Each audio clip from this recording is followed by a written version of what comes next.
Revenons-en à nos moutons. Tout de suite, comme je l'ai dit, une émission spéciale retour sur l'actu. L'UPR, la bouée de sauvetage de la France. Est-ce que c'est vraiment le cas? Et pour en parler, nous recevons quelqu'un qui se fait trop absent au micro de Radio Courtoisie en général et au micro, j'allais dire, du RC Mag en particulier, puisque c'est une première fois chez moi. Nous recevons donc l'excellent François Asselineau, président de l'Union populaire républicaine, UPR, haut fonctionnaire et homme politique français, ancien élève de l'ENA et de HEC. Bonjour François Asselineau. Bonjour et merci de m'inviter. Vous me comblez d'éloges. J'espère que je vais être à la hauteur de vos attentes. Je n'en doute pas. Les auditeurs de Radio Courtoisie n'en douteront pas non plus. Et j'espère que c'est le début d'une longue collaboration où vous viendrez régulièrement chez moi si le cœur vous en dit et si vous en avez le temps, surtout parce que vous êtes toujours très pris en tant que président de l'UPR. Alors, commençons tout de suite, cher François Asselineau, pour essayer de répondre à cette question épineuse. L'UPR est-elle la bouée de sauvetage de la France? J'aimerais commencer par la question migratoire qui reste brûlante en France. Quelle est votre position? Quelle est la position de l'UPR sur la politique d'immigration actuelle et comment articuleriez-vous une politique souveraine hors des cadres européens? Alors, merci d'abord de m'inviter. Vous avez raison, la question migratoire est certainement une des questions les plus importantes qui taraudent la société française. Avant de répondre à votre question, je ferai simplement une petite remarque. Ça n'est pas la seule. Il y a aussi beaucoup d'autres choses qui sont beaucoup plus graves, à mon avis encore.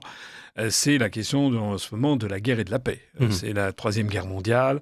C'est le projet plus ou moins chafouin, subreptice, qui est actuellement, on voit bien, dans la tête des élites européistes et de Macron, qui serait de céder notre siège permanent au Conseil de sécurité à l'Union européenne, et de céder ou d'ouvrir notre force nucléaire à l'ensemble des pays de l'Europe, etc. Alors tout ça est présenté de façon... comment dirais-je, on minimise les conséquences. Moi, ce que je sais, c'est que la construction européenne, à chaque fois qu'on a fait des ouvertures comme ça s'est toujours terminé au bénéfice de l'Allemagne et contre la France. Voilà. Airbus, c'était la France qui dirigeait tout, maintenant c'est l'Allemagne qui dirige tout. L'énergie, la politique de l'énergie, maintenant c'est l'Allemagne qui a pris le pas, etc. Alors, pour répondre à votre question, parce que c'est effectivement, la question migratoire est effectivement très très importante, il y a quelque chose que je voudrais dire en préambule, c'est que la France ne peut pas avoir de politique migratoire. En fait, on agite des chiffons devant l'opinion publique, mais la réalité, c'est que toutes les grandes données stratégiques en la matière sont déjà décidées ailleurs et par d'autres. Pourquoi je dis ça? Parce que depuis le traité d'Amsterdam de 1989, je crois, excusez-moi, 1999, depuis le traité d'Amsterdam, la politique migratoire a été transférée à l'Union européenne. Alors ça, c'est très très important parce que les responsables politiques français, à commencer par M. Zemmour, Mme Le Pen, Mme Knaffo, Mme Maréchal, M. Bardella, qui sont en pointe sur les questions migratoires, si l'on peut dire, ils cachent ça, ils ne le disent pas. Ils font comme si la politique française, comme si les dirigeants français pouvaient absolument dire et faire ce qu'ils voulaient. Or non. Depuis 1999, depuis le traité d'Amsterdam, la politique migratoire a été transférée à l'Union européenne. Alors ça a des conséquences tout à fait considérables. Par exemple, le regroupement familial. Le regroupement familial qui a été à l'origine d'un flux considérable de personnes venues en France, a été décidé par Giscard dans les années 75-76, quelque chose comme ça. Mais aujourd'hui, c'est devenu une politique qui a été imposée par l'Union européenne. Donc de telle sorte que si on reste dans l'Union européenne, on est obligé d'appliquer le regroupement familial, sauf à ce que, et là j'ai eu un débat chez Tocsin, chez vos collègues de chez Tocsin avec M. Gentillet, il y a quelque temps de cela, sauf si le Rassemblement national prétend vouloir mettre dans la Constitution française des dispositifs qui s'imposeraient ensuite aux traités européens. Mais enfin, c'est quelque chose d'assez chinois, puisque le Rassemblement national, c'est pas les seuls, d'ailleurs, si M. Zemmour dit la même chose, prétendent qu'on fera prévaloir la Constitution française sur les traités, Mais la Commission européenne, la Cour de justice de l'Union européenne ne l'entend pas de cette oreille. Pour eux, c'est impossible. Et si on creuse le sujet, on s'aperçoit que la proposition faite par le RN et par Zemmour ne tient pas la route, ne serait-ce que parce que M. Sarkozy a introduit dans la Constitution française, article 88 et suivant, a fait introduire le principe que la France appartient à la construction européenne. Donc, dans la mesure où c'est inscrit dans notre Constitution, il faut bien respecter les règles de quelque chose à laquelle on appartient constitutionnellement. Alors, pour en revenir, j'ai parlé de la question du regroupement familial, mais de façon générale, tout ce qui concerne les migrants légaux, les migrants illégaux, etc., tout ça, c'est pas la France qui en décide. Hein. C'est la Commission européenne, elle l'a dit et redit. Elle a une politique qui est actuellement de faire entrer sur le territoire de l'Union européenne environ 4 millions de nouveaux migrants légaux par an. Voilà. Et il faut savoir que par l'intermédiaire de l'espace Schengen, ces migrants peuvent ensuite circuler dans l'Union européenne. Vous voyez, il y a tout un débat là qui agite la scène politique française depuis des mois sur la question algérienne, sur les accords de 1968, etc., etc. Mais enfin, c'est quelque chose d'un peu lunaire, parce qu'il suffit que des Algériens, par exemple, demandent à avoir un visa d'entrée en Italie ou en Grèce, et puis après, ils rentrent en France, puisque je rappelle, malheureusement, les gens ne le savent pas, mais d'après le traité de Maastricht, c'est l'article 67, je crois, du traité sur le fonctionnement de l'Union européenne, l'Union européenne veille à l'absence de contrôle aux frontières intérieures. Moi, j'avoue qu'avant de lire ça, je n'avais jamais vu dans ma vie... je sais pas, je m'intéresse quand même au droit international, aux traités internationaux, mais veiller à l'absence de contrôle, c'est quand même incroyable, à l'intérieur de l'espace Schengen. D'ailleurs, toutes les personnes qui m'écoutent, moi, je sais, quand j'étais enfant, quand j'étais dans les années 70, mes parents, on était allés en Italie ou en Espagne en voiture.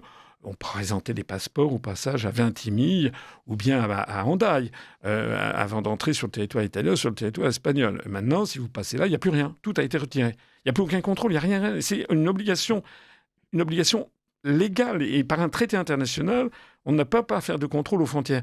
Alors, c'est pour ça que moi, ces questions migratoires, si vous voulez, je suis assez scandalisé par les propositions de Mme Le Pen ou de M. Zemmour et puis de leurs collaborateurs, parce qu'ils racontent aux Français des carabistouilles. Mais pourtant, certains pays se sont affranchis provisoirement des traités de Schengen, de libre circulation. Donc si. Mais lesquels voulez-vous? Parce que, par exemple, on nous dit beaucoup Mme Meloni. J'ai vu que tout le monde s'est félicité que Mme Meloni était arrivé quelque chose. Alors, il faut vraiment entrer dans le détail. Mme Meloni, elle a fait la chasse aux migrants clandestins. C'est-à-dire qu'effectivement, il y a quelques mois, il y a 2-3 mois, on a appris que le nombre de migrants clandestins entrant en Italie avait chuté de 65%, les 2/3. Bon. Alors aussitôt, j'ai vu effectivement Madame Maréchal, Monsieur, je sais plus quoi, Bardella, même Monsieur Dupont-Aignan, tout le monde s'est félicité, a trouvé que c'était formidable, etc. Mais quand on entre dans le détail, vous savez, les Allemands, ils disent « Der Teufel liegt im Detail ». Le diable réside dans les détails. Quand on entre dans le détail, on s'aperçoit qu'en effet, le nombre de migrants clandestins a chuté des 2/3, mais le nombre de migrants légaux a augmenté plus vite. C'est-à-dire qu'elle a légalisé des clandestins. C'est-à-dire qu'au bout du compte, le bilan migratoire de Mme Meloni, il y a plus de migrants qui sont entrés en Italie que du temps de son prédécesseur. Est-ce que vous vous rendez compte de l'arnaque ? Sachant que par ailleurs, les migrants clandestins, ils ne sont pas tous légalisés. Il y en a beaucoup qui sont refoulés. Et eux, ils font quoi ? Ils passent par l'Espagne, où il y a eu une augmentation considérable des flux de migrants clandestins vers l'Espagne. Et comme je le disais à l'instant même avec l'espace Schengen, ces migrants clandestins, et après, ils peuvent passer en France ou en Italie. Donc la solution, ce serait le Frexit ? La solution, c'est quand même pas très compliqué. Il faut que la France dispose de son droit inaliénable, comme tous les pays du monde, à contrôler ses frontières, notamment contrôler les gens qui entrent et qui sortent. Bon, ça veut donc dire qu'il faut rétablir des frontières terrestres vis-à-vis de nos partenaires. Alors, il y a des gens qui vont s'horrifier en disant « mais vous comprenez, les travailleurs transfrontaliers, etc. » Oui, je comprends bien les travailleurs transfrontaliers, mais enfin, d'une part, il y a des dispositifs maintenant techniques qui permettent, par exemple, d'avoir un contrôle, vous savez, optique des plaques d'immatriculation et du nombre de personnes à l'intérieur des voitures.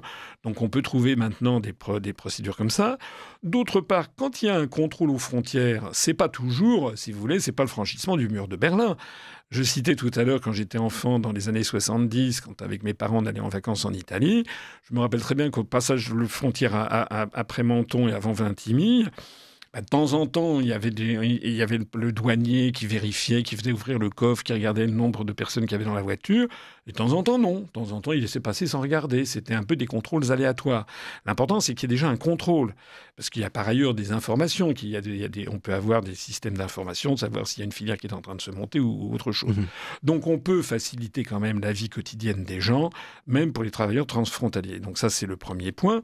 Et le deuxième point, c'est qu'il faut aussi, si vous voulez, entre deux mots, il faut choisir le moindre. Là, il y a un véritable problème dans la société française.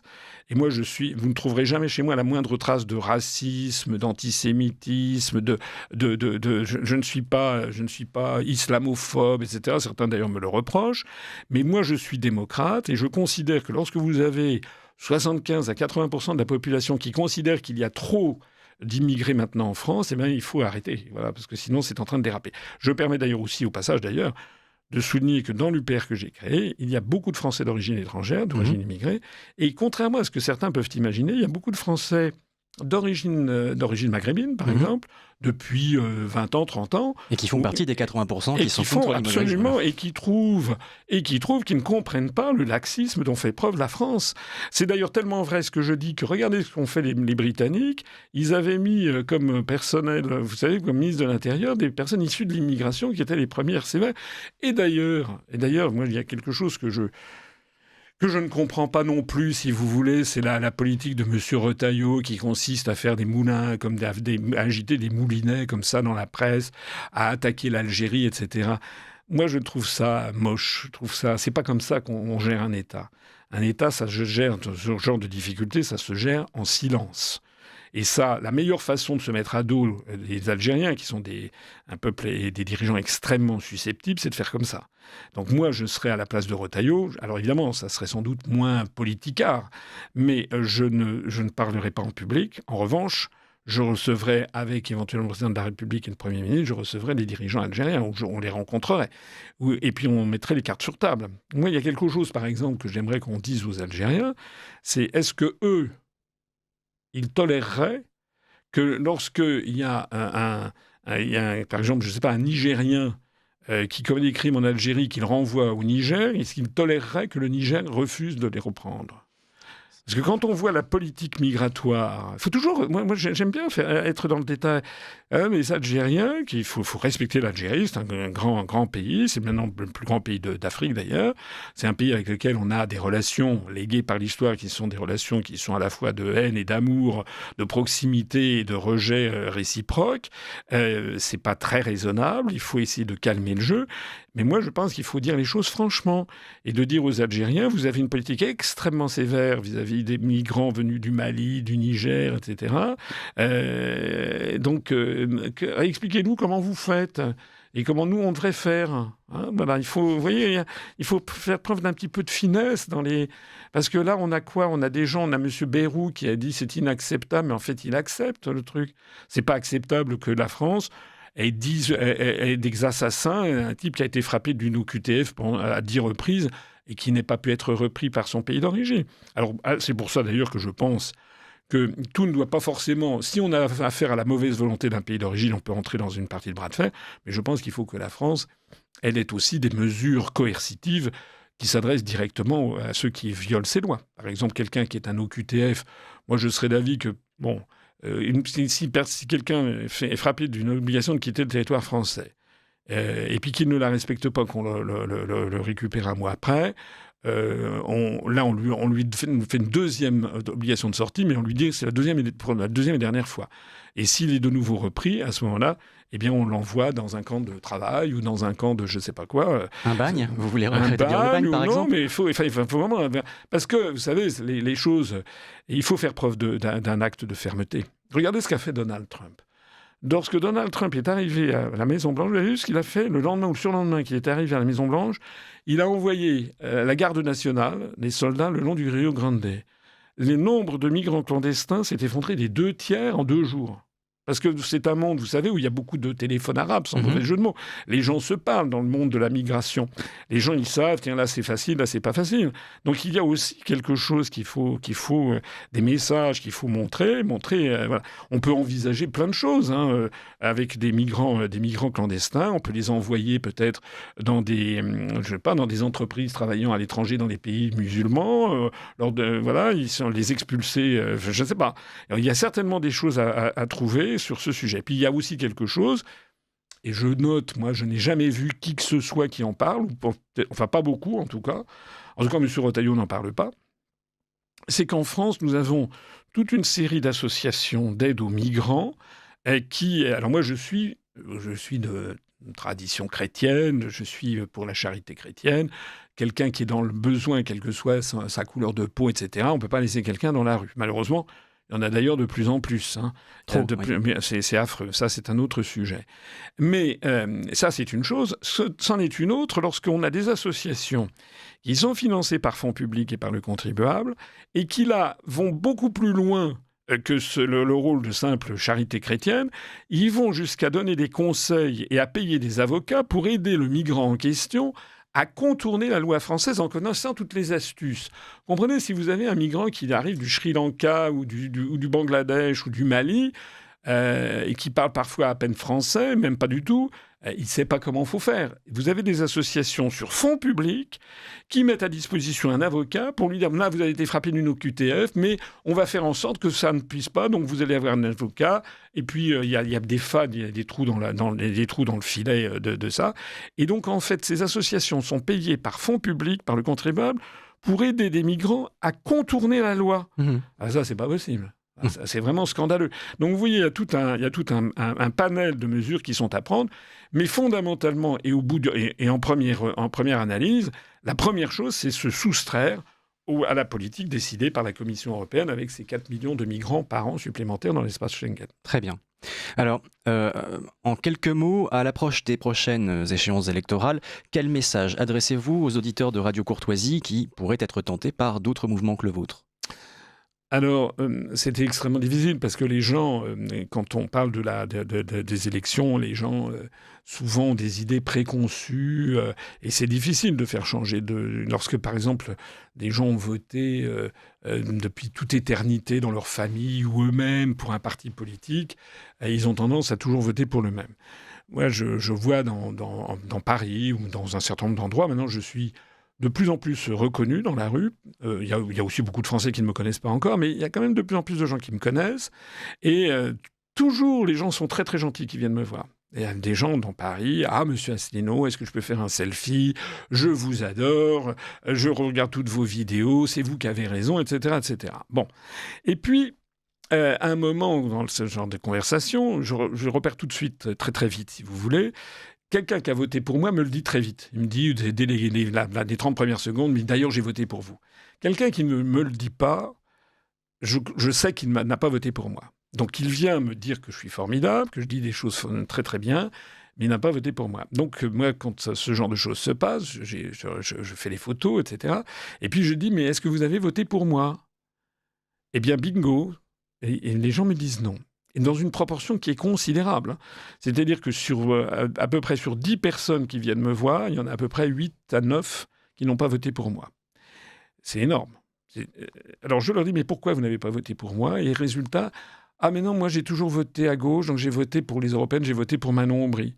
Ah ben non, moi j'ai voté pour Bardella. Ah non, moi j'ai voté pour Marion Maréchal. Mais j'ai dit, mais pourquoi vous avez fait ça? Le vote utile, j'imagine, voilà. c'est ce qu'ils appellent. Ils me disent, c'est pour le vote utile. Alors, soit parce qu'ils ont toujours voté à gauche, ou ils ont toujours voté pour le FN, soit c'est le vote utile. Et je leur dis, mais est-ce que c'est vraiment utile ce que vous avez fait? Monsieur Bardella, il est surnommé Bardépala. Vous savez qu'il n'est jamais là-bas. Par ailleurs, le Rassemblement national ne veut pas sortir de l'Union européenne.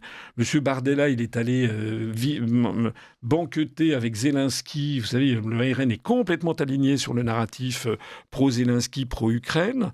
Madame Manon Aubry, pour la gauche, elle a sauté au cou, vous l'avez peut-être vu, d'Ursula von der Leyen. Ursula von der Leyen après sa renomination sans aucune... Enfin, c'est incroyable.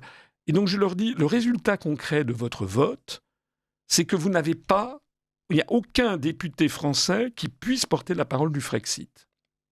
Et ça, c'est vraiment très, très, très grave. C'est que, à force de voter toujours de la même façon, il se produit toujours les mêmes résultats. C'est